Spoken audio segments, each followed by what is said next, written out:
The Simpson's cartoon এরা কি আসলেই ভবিষ্যৎ বলতে পারে? চলেন এদের বিষয়ে আরেকটু কিছু জেনে নেওয়া যাক। এই কার্টুনে দেখানো অনেক দৃশ্যই পরে ভবিষ্যতে তা সত্য হতে দেখা গিয়ে, এই কারণে অনেকে মনে করে যে এই কার্টুন ফিউচার প্রেডিক্ট করতে পারে। অনেকের মতে 2000 সালে দ্য সিম্পসন্সের একটি এপিসোডে দেখানো হয়েছিল যেখানে ডোনাল্ড ট্রাম্প জিতে গিয়েছে এবং দেখা যায় পাশে একটি মেয়ের হাত থেকে একটি ফ্লায়ার উড়ে যায়। আসলেই তা সত্য হয়।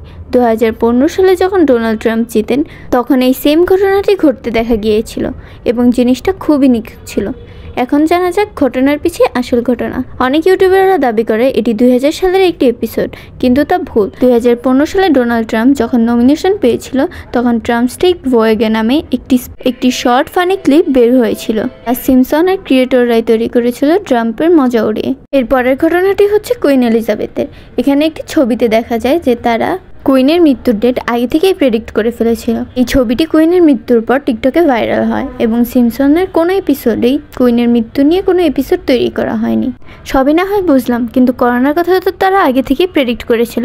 দাঁড়ান এটার কথাও বলছি। তারা একটি এপিসোড বানিয়েছিল যেটা ওসাকা ফ্লু নিয়েছিল এবং এটা সম্পূর্ণ কাল্পনিক ছিল, কিন্তু পরে যখন করোনা ভাইরাসের আক্রান্ত শুরু হয় তখন মানুষ এটার উপর এডিট করে করোনা ভাইরাস লিখে দেওয়া শুরু করে। আপনারা যদি ছবিগুলো খেয়াল করে দেখেন তাহলে কিন্তু উপরে করোনা ভাইরাস লেখাটা আলাদাভাবে বসানো হয়েছে এবং রিয়েল পিকচারটি আমি আপনাদের আগেই দেখিয়েছি। এরপর আসা যাক লেডি গাগা সেই আইকনিক পারফরমেন্সের ব্যাপারে, যেটার প্রেডিকশন সিম্পসনরা প্রায় 5 বছর আগেই করে ফেলেছিল এবং কার্টুনে দেখানো সেই স্টেজ পারফরমেন্স থেকে শুরু করে কস্টিউম পর্যন্ত হুবহু মিলে যায়। সবকিছু সেম হওয়াটাও খুব স্বাভাবিক, কারণ সেই স্পেসিফিক এপিসোডে ভয়েস দিয়েছিলেন নিজের লেডি গাগা।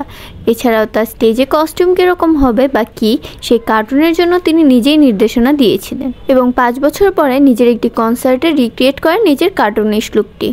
এটা দেখে অনেকেই আবার বলছে সিম্পসনরা তার মানে আসলেই ভবিষ্যৎ প্রেডিক্ট করতে পারে। তার মানে কি তারা আন্দাজেই ঢিল মারে এবং তা বাস্তবে হয়ে যায় এরকম কিছু?